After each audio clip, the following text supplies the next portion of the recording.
भव विरक्त नित बंदों भक्त उदार। भक्त श्यामदास जी महाराज।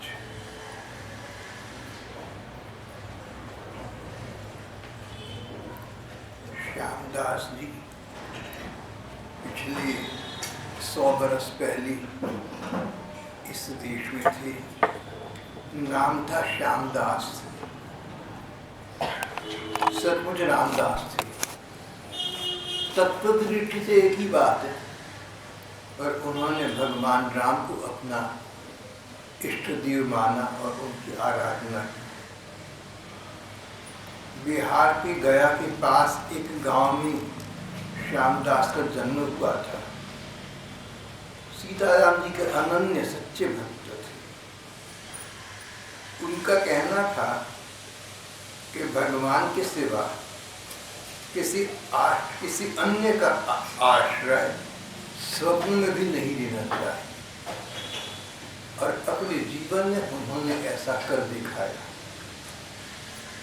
आश्चर्य न है, आशा रखनी है तो भगवान से रखो, भरोसा करना है तो भगवान पर करो।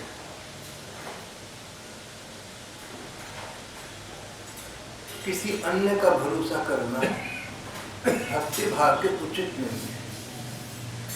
भरोसो जाहि दूसरो सो करो, मुकुट राम को नाम तलप करो। मुझे तो सब कुछ प्राप्ति छोटे से राम नाम से हो जाएगी। इधर उधर मैं क्यों देखूं? संसार का मुँह क्यों देखूं मैं? संसार में संबंधी है, बड़े बड़े लोग हैं, महत्वपूर्ण महामहिम हैं। मैंने किसी के मुँह देखी नहीं करनी। मैंने तो अपने ठाकुर का आश्रय लेना है, उनका प्रश्रय लेना है। उनके सिवा किसी का स्वप्न में ध्यान नहीं करना।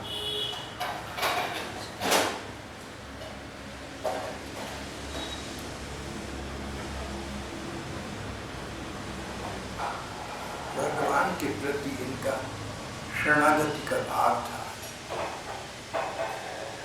श्यामदास जी महाराज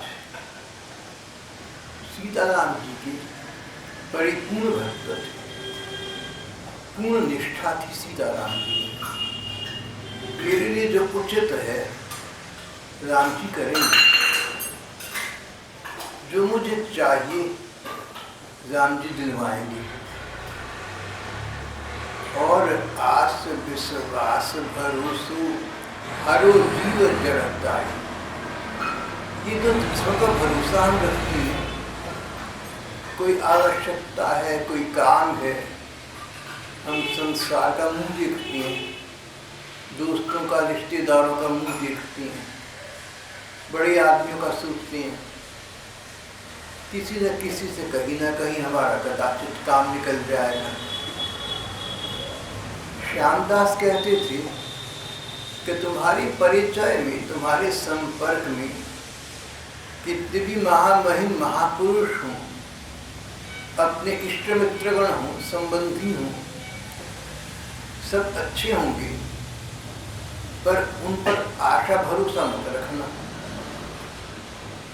आशा भरोसा एकमात्र भगवान से। भले ही भगवान फिर उन्हीं को माध्यम बना दे, लेकिन तुम अपना अंतिम और प्रथम आश्रय भगवान को मानना। तुम्हें जो चाहिए, तुमने आवेदन पत्र, तुमने अपनी अर्जी भगवान के दरबार में दे दी।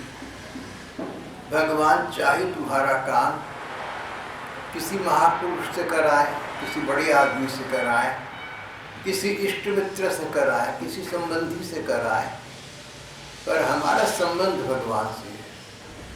हमारा भरोसा उन पर है, हमारी सिफारिश उन तक है। हमने उनसे सिफारिश लगवानी, संसार से नहीं लगवानी। अगर भगवान की सिफारिश साथ हो तो संसार के बड़े बड़े जनों को भगवान स्वयं प्रेरणा कर देंगे और हमारी सेवा, हमारी सहायता कर देंगे। आश्रय भगवान का, संबंध भगवान से, भरोसा भगवान का, और पर आस विश्वास भरोसो हरो जीव जगताई, ये विनती रघुवीर गोसाई भगवान।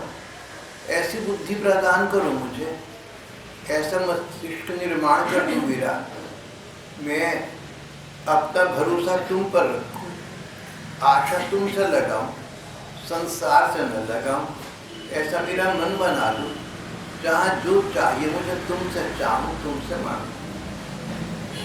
भगवान के सिवा अन्य किसी का आश्रय इन्होंने स्वप्न में भी स्वीकार नहीं किया। कोई इनको आश्रय प्रदान कर दे तो उसको स्वीकार भी नहीं करते थे। भगवान का भजन करते करते इन्हें वचन सिद्धि प्राप्त हो गई। मुंह से कोई बात निकल जाती तो सच हो जाती, कोई शब्द कह दे तो वो सत्य वचन हो जाए। वचन सिद्धि इनके पास आ गई, सत्य वचन हो गया। तो ये तो संयोगवश या शुभकामनावश किसी से कोई बात कहती और वो बात खरी उतरती, वो बात सत्य प्रमाणित हो जाती, वचन सिद्धि प्राप्त हो गई। इन्होंने इसको अच्छा नहीं समझा, इससे सिद्धि बढ़ेगी, इस सिद्धि से प्रसिद्धि बढ़ेगी, प्रसिद्धि से प्रसिद्धि की कामना बढ़ेगी। कामना एक ही हो सकती है, या भगवान की या प्रसिद्धि की। अपनी प्रसिद्धि करा लो या भगवान की प्रसिद्धि करा लो। भगवत भक्त आत्म प्रचारक नहीं होते, भगवत भक्त भगवत प्रचारक होते हैं। हम तो भगवान का विज्ञापन है, हम तो भगवान का इश्तहार हैं, हम भला अपना प्रचार क्या करेंगे? विज्ञापन हो, कोई हैंडबिल हो तो किसी का प्रचार करता है, कोई हैंडबिल कोई विज्ञापन अपना प्रचार तो नहीं करता। इसी प्रकार से हम भगवान के विज्ञापन है, हैंडबिल हैं, हम भगवान का प्रचार करें तो बढ़िया बात, हमारा भी लाभ, दूसरों का भी कल्याण। और आत्म प्रचार में लगे जाए, परमात्मा प्रचार के नाम पर अपना प्रचार करना आरंभ कर दें तो ये बात आत्महित में नहीं होगी, न समाज का कल्याण होगा न अपना कल्याण होगा। प्रचार भगवान का करना, प्रचार अपना मत करना।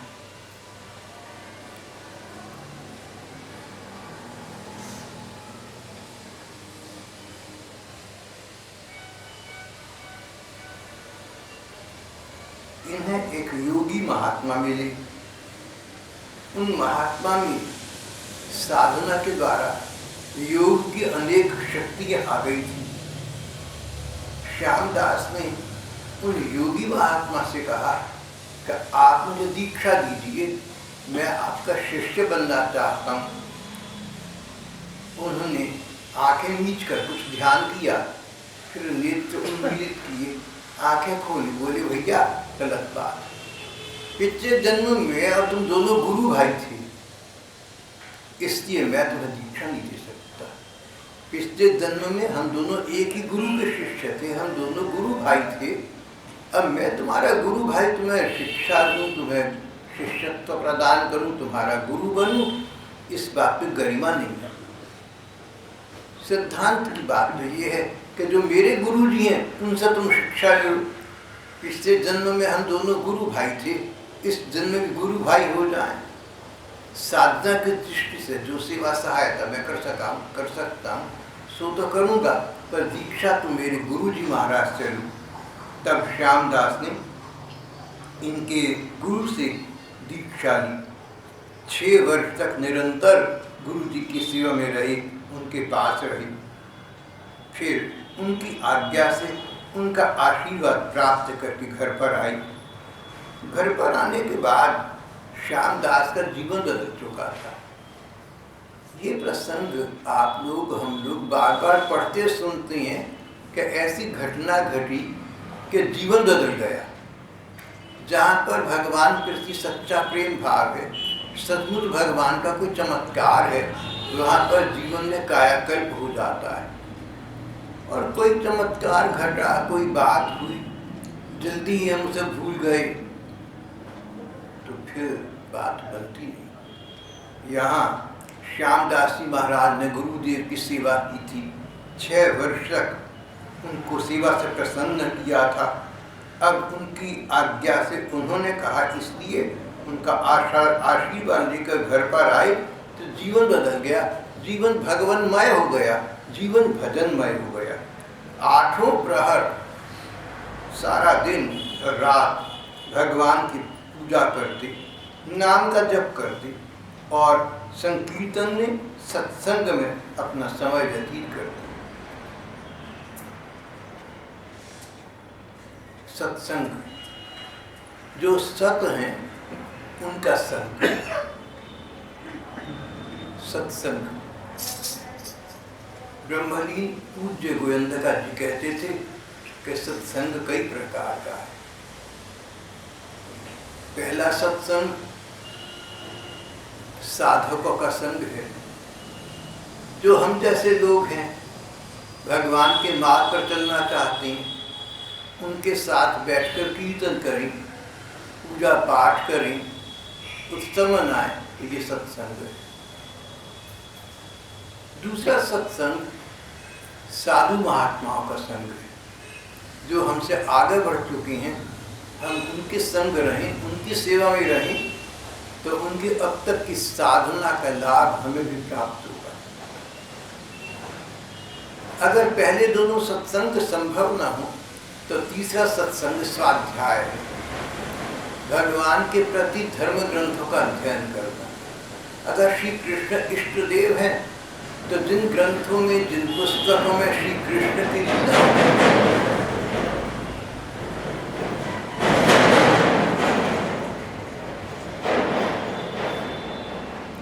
बहुत से ग्रंथ हैं, बहुत सी पुस्तकें हैं जिनमें श्री कृष्ण की महिमा है, उनकी लीलाएं हैं, उनके विषय में कुछ लिखा हुआ है।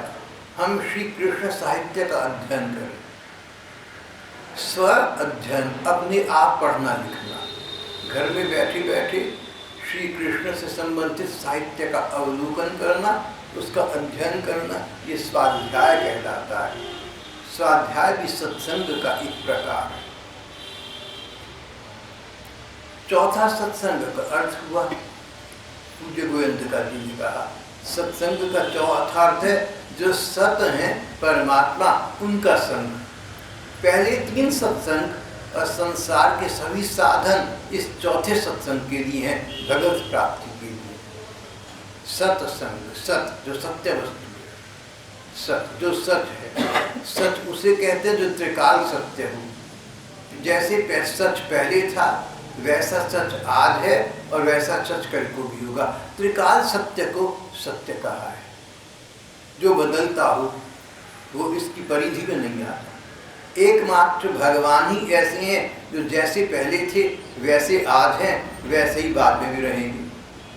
भगवान त्रिकाल सत्य है, भूत, भविष्य और वर्तमान, भगवान का रूप, भगवान का स्वभाव, भगवान का अस्तित्व, भगवान की वस्तु शक्ति सब काल में, सब समय में, सब स्थानों पर एक जैसी रहती है। मनुष्य है, शरीर ढलता जाता है, बुढ़ापा जाता है, तो भगवान के कोई चित्र आपने ऐसा नहीं देखा होगा कि उनके चेहरे पर झुर्रियाँ पड़ गई हो, बाल सफ़ेद हो गए इत्यादि, या लाठी हाथों को भी नहीं चलते।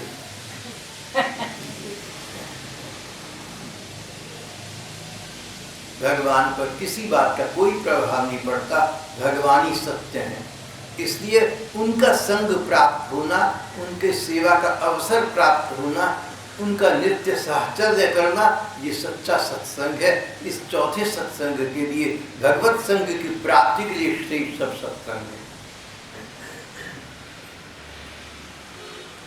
श्यामदास जी का समय भगवान की पूजा, नाम का जप, सत्संग और संकीर्तन में ही लगा करता था। प्रौढ़ावस्था आ गई, समय व्यतीत बहुत हो गया, पर इनके संतान नहीं हुई। गांव में लोग अनेक प्रकार की चर्चा करने लगे। कोई कहता, देखो ये जो ज्यादा पूजा पाठ है ये भी अच्छे नहीं होते, अरे उम्र आए तब कर लेना, अभी से क्या पूजा पाठ में लगे, संतान तक नहीं, तेरा भगवान होता तो जो संतान तो देता। श्यामदास को संतान की इतनी इच्छा नहीं थी जितना ये दुख होता था कि मेरे कारण से भगवान बदनाम हो रहे हैं। लोगों में ये बात फैल रही है कि भगवान के भजन पूजन से तो उल्टी हानि हो गई, सत्संग संतान इनके नहीं हुई। ऐसा कैसा भगवान है, इनको नहीं भी भाग में थी तब भी देता। भगवान नाम स्मरण की अपकीर्ति हो रही है, अपयश हो रहा है, ये श्यामदास से सहन न होता था। भगवान ने उनकी मनुस्थिति देखकर इन्हें पुत्र देकर उनकी चिंता को मिटा दिया। जब वो बालक 6 महीने का हुआ तो दोनों आंखें जाती रही। फिर वही बात, पहले ये था कि संतान देखो भजन पूजन में लगा रहता है, क्या लाभ है, संतान तक नहीं। अब ये कि इसी के संतान में 6 महीने के होने पर अंधे हो जाना था, दोनों आंखें जाती रही। फिर वही स्थिति, भगवान नाम पर आक्षेप आता है। इन्होंने बालक को मंदिर में सुला दिया। कुछ समय के बाद जब बालक उठा तो उसकी दृष्टि वापस आ गई। इनका जो भरोसा था ना भगवान पर था, और कहीं तो था नहीं। भरोसो जाहि तू सरोसो करो, मोह को तो राम को नाम कलपतर। औरों का भरोसा जिसका हो सो करो, मुझे तो राम जी का भरोसा है।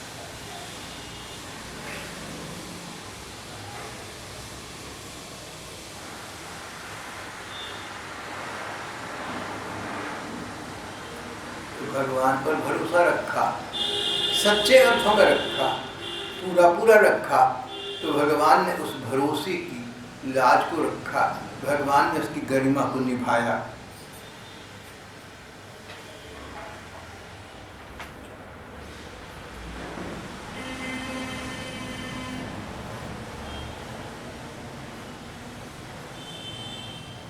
एक बार अर्धरात्रि का समय था, इन्हें भ्रम हो गया कि ब्रह्मवेला हो गई। ब्रह्म मुहूर्त समझकर, सुबह को लगभग 4 बजे का समय समझकर ये गंगा जी के स्नान के लिए निकल पड़े। एक बार ऐसा नंद बाबा के साथ भी हुआ था ना, एकादशी का व्रत करके द्वादशी का पारण करना था, तो रात को भ्रमवश उन्होंने नदी में प्रवेश किया। वरुण जी के अनुचर उन्हें पकड़ कर ले गए। शोर मचा कि नंद बाबा नदी में डूब गए। भगवान कृष्ण बच्चे थे, उनको देखने के लिए गए, जल में प्रवेश किया, वरुण लोग पहुंचे। वरुण देवता ने कहा कि भगवान आप अवतार रूप लेकर लीला कर रहे हैं, आपके दर्शन प्राप्त करने के लिए मैंने षड्यंत्र किया, मैं क्षमा चाहता हूँ, और सम्मान पूर्वक उनके पिता नंद बाबा को वापस कर दिया। नंद बाबा ने जब ये दृश्य देखा कि जल का देवता मेरे बालक का इतना सम्मान करता है, इसको भगवान मानता है, उन्हें बहुत आश्चर्य हुआ था। यहाँ पर श्यामदास ने यही समझा कि बहुत सुबह हो गया है, मुझे गंगा जी का स्नान करने जाना चाहिए। चल पड़े। मार्ग में कुछ दुष्टों ने इन्हें घेर लिया। देखिए 100 वर्ष पहले भी ऐसी बातें हो जाया करती थी। ये बिहार के गया डिस्ट्रिक्ट, गया जिले की घटना है। गांव 100 वर्ष पुरानी बात हो गई। सुबह 4 बजे अंधेरे में निकल पड़े गंगा स्नान के लिए। समय सचमुच तो आधी रात का था। इन्होंने समझा कि सुबह के 4 बज गए हैं। उस समय कुछ दुष्ट घूम रहे थे, कुछ असामाजिक तत्व स्वच्छंद भ्रमण कर रहे थे, और नाहा की यूं ही उन्होंने इनको तंग करने के लिए इनको घेर लिया।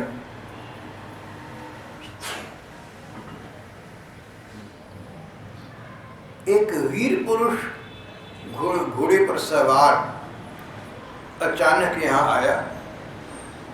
उसने इन दुष्टों को मार भगाया। और इनसे कहा कि महाराज जी, मैं आपको गंगा जी के किनारे तक पहुंचाऊंगा, चलिए मेरे साथ, आप चिंता न करें।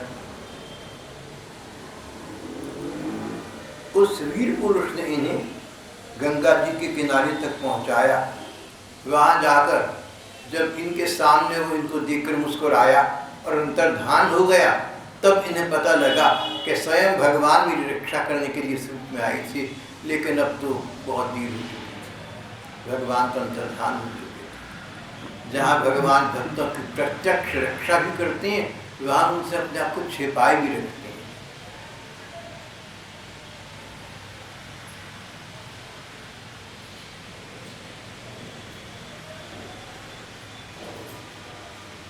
श्यामदास जी महाराज रामायण की कथा किया करते थे। एक बार श्यामदास जी महाराज तन्मय होकर रामायण की कथा कह रहे थे। प्रसंगवश उन्होंने कहा कि जहाँ पर रामायण की कथा होती है, वहाँ किसी न किसी रूप में स्वयं भगवान राम आकर कथा श्रवण करते हैं। अपनी कथा के शौकीन भगवान भी स्वयं आकर सुनते हैं। जहाँ भगवान की कथा है, वहाँ पर भगवान आकर श्रोता बन जाती हैं। अगर तुम कथा कहो भगवान की, सच्चे दिल से कहना चाहो, श्रोता न मिले तो भगवान स्वयं आ पहुँचेंगे और तुम्हारी श्रोता बनकर तुम्हारी कथा सुनेंगे। बहुत सी भाई ऐसे देखे जो एकांत में कोई पाठ रख लेती हैं, शोर शोर से गुलकर करते हैं, कहते हैं हम ठाकुर जी को सुना रहे हैं। भगवान तो भाव सिद्ध है, भाव से सिद्ध हो जाते हैं। तो इन्होंने कहा कि रामायण की कथा में राम जी स्वयं पधारती हैं।